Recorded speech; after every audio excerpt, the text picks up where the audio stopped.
তোমরা কি জানো কেন ভগবান শিবকে মহাদেব বলা হয়? তোমরা হয়তো অনেকে জানো না কেন ভগবান শিবকে মহাদেব বলা হয়। তাহলে আমি তোমাকে জানিয়ে দিই। অনেক বছর আগে দেবতা আর অসুরদের মধ্যে যুদ্ধ থেমে থেমে চলছিল।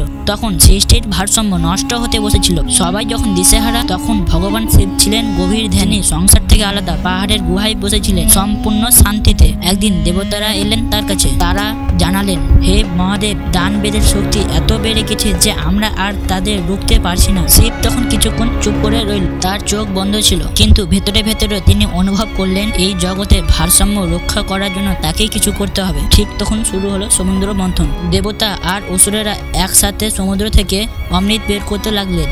কিন্তু প্রথমে সমুদ্র থেকে বেরিয়ে এলো এক ভয়ঙ্কর বিষ, হরাহ। সেই বিষ এতটাই ভয়ঙ্কর ছিল যে তিনি লোক, স্বর্গ, মৃত্যু, পাতাল সব পুড়ে ছাই করে যেত। সবাই ভয়ে কেঁপে উঠল। কেউ এগাতে পারল না, কারণ বিষ ছড়িয়ে পড়লে ধ্বংস আসবে। তখন শুধু একজন এগিয়ে গেলেন, তিনি ভগবান শিব। তিনি বিষ তুলে নিলেন হাতে আর এক নিমিষে গিলে ফেললেন। তবে তার সঙ্গিনী পার্বতী মা গলায় হাত রাখলেন যাতে বিষ নিচে না নামে। সেই কারণে শিবের গলা নীল হয়ে গেল আর তিনি হলেন নীলকণ্ঠ। এই কাজটা করে ভগবান শিব প্রমাণ করলেন তিনি নিজের সুখ, নিজের জীবন, নিজের দেহ সব ত্যাগ করতে পারেন শুধু সৃষ্টি বাঁচানোর জন্য।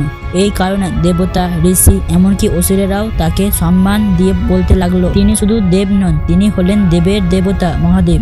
আর আমার মনে হয় তোমাদের এই ভিডিওটা দেখে খুব ভালো লাগলো। আর হ্যাঁ, তোমরা এই চ্যানেলে এরকমই ভিডিও হবে, তার জন্য চ্যানেলটিকে সাবস্ক্রাইব করে রাখবেন। তাহলে দেখা হচ্ছে আর একটা নতুন ভিডিওতে।